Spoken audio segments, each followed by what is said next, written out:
Hey guys, it's JC here with Wax Poetic Pro Wrestling, and wanted to touch base with you guys here on this Friday evening and talk about the announcement from Wednesday, which was AEW Dynamite presents Big Business live Wednesday, March the 13th from Boston, Massachusetts, and the TD Garden Arena.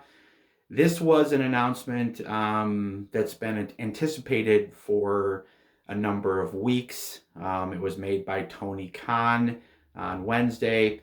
It's just basically confirming what we kind of, at least the internet wrestling community, most of us already knew, which was that Mercedes Mone, the former Sasha Banks, would be coming into AEW and making her debut, and they were waiting for the right place for it. There was chatter that they were going to try to do a Dynamite in Boston. Now, this whole time, Sean Ross Sapp from Fightful Select, and Andrew Zarian of Mat Men and the Wrestling Observer had kind of been the only two that have been completely right on this story all along. I just feel sorry for those guys with the internet trolls nitpicking every single thing that they said. But they never gave any bad information. They were always 100% on top of it. So kudos to you guys for doing that great work there as far as the accurate reporting that we come to expect from two trusted sources such as yourself. But anyways, so the morning of Dynamite, it did come out that there was an event that was created, for the TD Garden, for AEW coming to the TD Garden on March the 13th, which was confirmed this last Wednesday morning. So that was a further tip off here to fans that, that Mercedes Moné was indeed coming in, and it would be a big hometown debut in AEW in Boston. So when Tony had announced it, the graphic for it, obviously, big business, and obviously there was a $sign in the S for big business. And there was actually a little bit of, in the graphic behind it, there was actually where it would say Boston, it said Boss, BOSS, TON, Boston, as in the boss, legit boss, Mercedes Moné, Sasha Banks. So, it's kind of similar to the whole Punk thing, as far as they're not telling us exactly, 100% for sure that she's coming in, but we're just kind of supposed to, read the tea leaf, so to speak, and, understand that, yeah, she's going to be there, just like Punk was in Chicago, 2 years ago or whatever when he debuted for AEW. There is a couple other questions involved with this. Now, here's the thing. Before we get to that, I'm just going to say that tickets go on sale for this tomorrow morning, which is the 10th. But actually, tickets for this event went on sale today for a pre-sale before the actual ticket sale. And they put 4,000 tickets out there this morning, and they sold out of all 4,000 tickets. And they put about an additional 1,500 tickets on sale shortly thereafter. So the signs are trending towards this being a very well-attended event. I'm not quite sure if it will sell out, but I think it's going to be pretty easily, at least half to 3/4 of the way full, if not completely sold out. I mean, we're still 5 weeks away, and they're already in the 4,000 to 5,000 ticket range, and we haven't even had the official on sale yet. So, really good sign. So, kudos to Mercedes, kudos to Tony Khan, kudos to AEW on having a plan, executing it.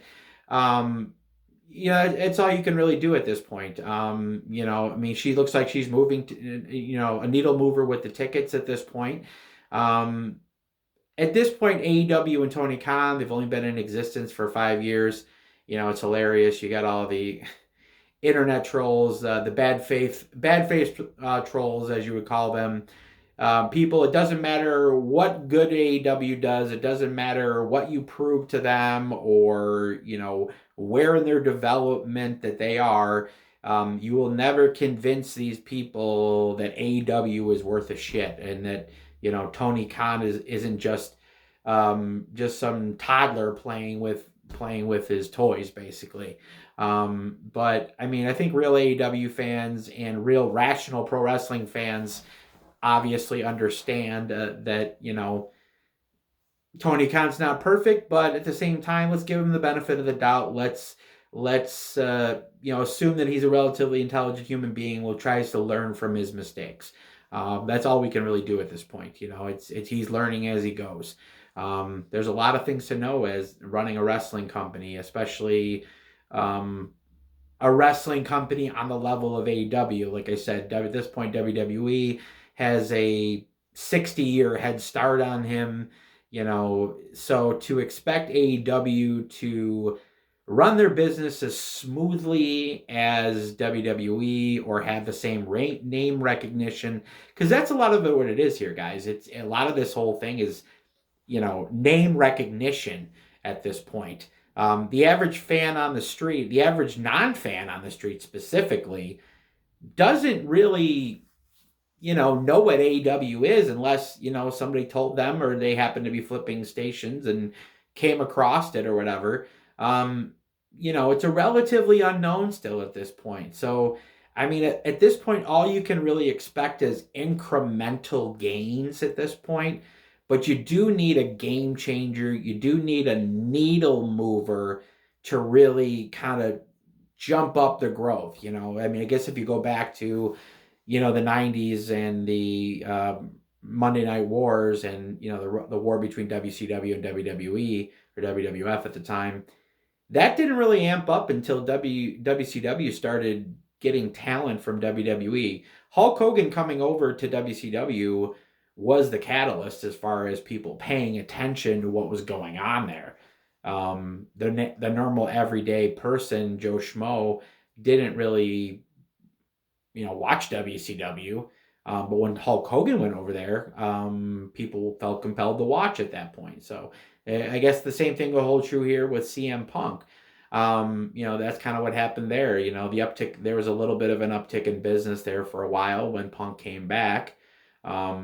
Obviously, it didn't last forever because they didn't really, the storylines kind of sputtered out at that point. So they didn't really have anything. And obviously the whole, brawl out situation and, all that. I mean, it just kind of put a damper on all that. But, you have somebody here in Mercedes who has proven that she can move tickets in WWE. She's main evented WrestleManias and multiple pay-per-views. And she's also moved some tickets independently for New Japan when she's worked for them in the last year or whatever, since she's been a free agent. But like I said, the thing here with Mercedes is AEW for her, I believe, is a perfect fit. I mean, if you've listened to Mercedes interviews, if you've listened to podcasts, things of that nature, Mercedes has always been a true student of the game.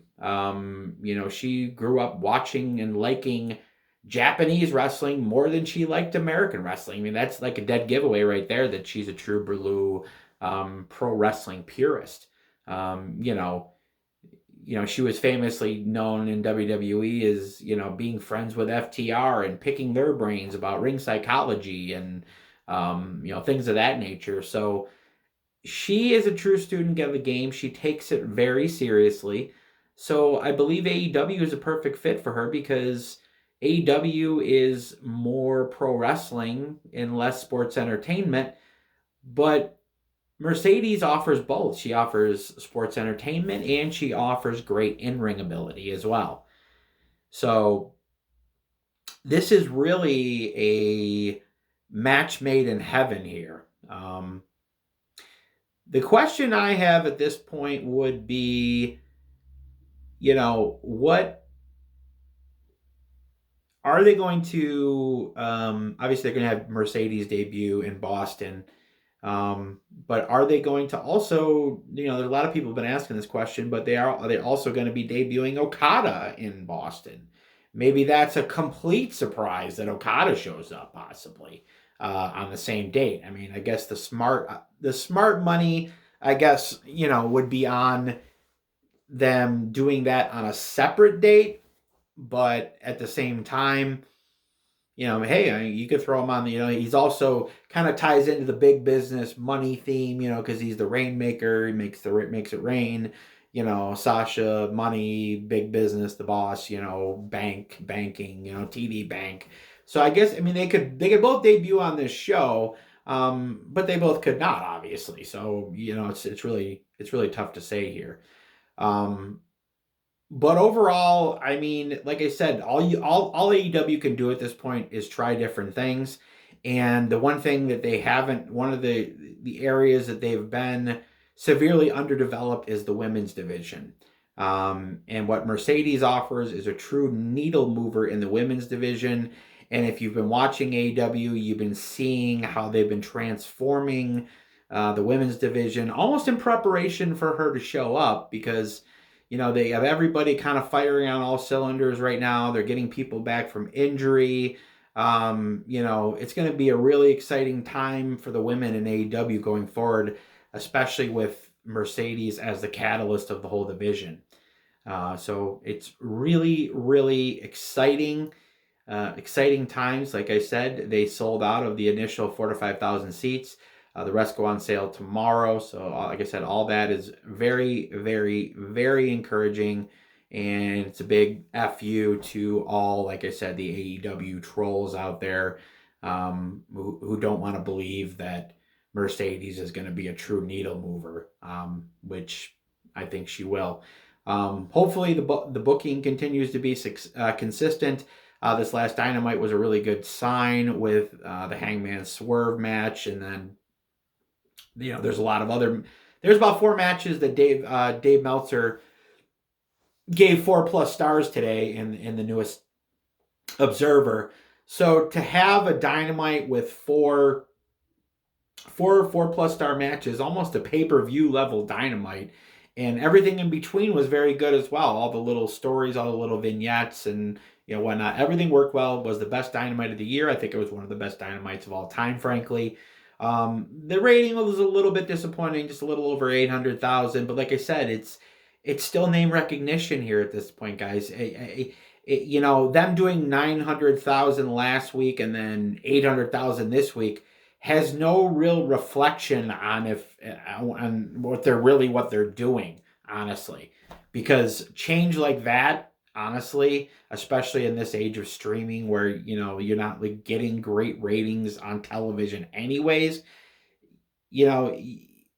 incremental improvements over time will ultimately result in more people watching.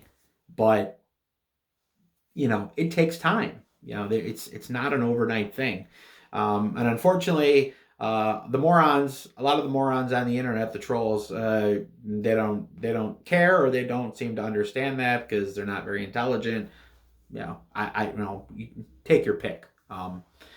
But it's going to be really exciting because they're going to have a complete and total pro wrestling sports entertainer on their hands here with Mercedes Mone. And it's going to force everybody to up their game here. So right down the line, I could see incredible matches for her with up and down the lineup. I mean, Toni Storm, obviously, she's the champion. It would be a natural rivalry. Toni, the starlet from the past. Mercedes, the new style starlet. So the contrast between those two personalities are going to be rather intriguing. I don't know if that's what they're going to do right off the bat, but it is something that's definitely very intriguing. Some other matches I'd be very interested in. Obviously, Dr. Britt Baker. She's been away for a while, but she has been the crown jewel and the ace of the AEW women's division. So her against anybody would be great. I think the promos between her and Mercedes would be phenomenal. Another one would be Jamie Hayter, who will be soon coming back from injury. She is a hard hitter, European, Japanese style. I think her and Sasha could have some barn burners. Same would go for Serena Deeb. Serena Deeb looks like she is firing on all cylinders after coming back from her recent injury. That's the one that in my mind, I feel like that's the one I would be most excited about. I don't know why, maybe just based off of a hunch that the way Deeb looks right now, her and Mercedes, I think would tear the house down, and it would be a very intriguing storyline. Some other ones, obviously, would be, let's see here. Obviously, Julia Hart, having her work with Mercedes, being such a young star, would do her some good, obviously. Same thing with Sky Blue. Thunder Rosa, she just returned from injury, and they've kind of been putting her a little bit on the back burner here. And I don't really understand why they would be putting her on the back burner like they have been. But maybe a high-profile feud with Mercedes would be just what she needs to really sink her teeth into storyline wise, and produce some great television and some great matches. So like I said, the amount of challengers and the amount of matches that she could have would be endless. I think actually from a storyline standpoint, I think her and Saraya, just considering the fact that Mercedes was the one that kind of put Saraya out. Obviously, it wasn't on purpose, but they could play off that as far as, blurring the lines of reality, have Saraya be upset with Mercedes for putting her on the shelf for, X amount of years. And that could be a very heated storyline right there. But I don't know if they would go with that right off the bat, just considering the fact that they're two ex-WWE women. So do you want to really do that right off the bat? You want to blow your load with that storyline right off the bat? And the same thing with Toni Storm. I don't know if they would necessarily want to, do a match with Toni right away and a title match. You might want to give Mercedes a few feuds before that, before they send her out off against Toni. But I do believe that Mercedes will be the world champion before the end of 2024 at the very least. She almost has to be if you're going to pay her what apparently they are going to be paying her. You're definitely going to want her to be the center stage of this company for at least a good length of time to make that money that you're spending worth it. So, and another match I would love to see would be her and Athena, just because of the way Athena is wrestling right now on Ring of Honor. She's at the top of her game. Her and Mercedes in a more straight pro wrestling style match. Same thing with Billy Starks. Billy Starks, I mean, she's very young. Put her in a match with Mercedes. It's invaluable experience. But really, just go down the list of all the women in AEW Ring of Honor, and they all would be in most of them would be in intriguing matches for Mercedes. Much like when CM Punk came in. I mean, you just go down the line, or Edge or Adam Copeland, I should say. Just dream opponents. Just go down the list of talent in AEW. There's plenty of it. So. And the other great part about this is she's still going to be able to work with New Japan, because New Japan has a very strong relationship with AEW. So her New Japan time isn't over either. So this really is an all-around thing for her. And I think it's like a point of contention for her, maybe from her mindset, like, yeah, I could do the easy thing. I could go back to WWE and, collect a big paycheck and be a part of the women's roster and, be a legend in the WWE. But at the same time, there's a lot of young women coming up in WWE. There's a lot of competition there. Why not go to AEW and work in AEW, Ring of Honor, New Japan, carve out a new path, prove that Mercedes Moné does not need the WWE. She is big enough of a star and has as much charisma as she needs to be successful anywhere she goes. And I think that's a lot of the big reason why Mercedes did not go back to WWE, even though Triple H is now back in charge. Like I said, I think it's she has feel I feel like she maybe thinks that she has something to prove. So, and I'm here for it, man. I want her to prove it. I mean, I want to sit there and I want to watch it and I want to absorb it all and I want to intake it all. And I want to watch Mercedes become a global pro wrestling superstar, not just a WWE superstar, but a well-traveled, versatile, global woman's professional wrestler. So that's what I'm looking forward to. So, like I said, the pre-sale sold out today. They will be going back in tomorrow for the official on sale. And like I said, don't be surprised if they move 10,000 plus tickets. I'm assuming that's almost a given at this point because they've already sold damn near 5,000 tickets already. So like I said, money talks. She's already moving the needle. So let's get her on TV. Let's get her in some compelling storylines and move the needle on television and in that ring. Either way, Tony Khan, Mercedes Mone, I'm here for it, guys. Talk to you soon, guys. Wax Poetic Pro Wrestling. Have a good night.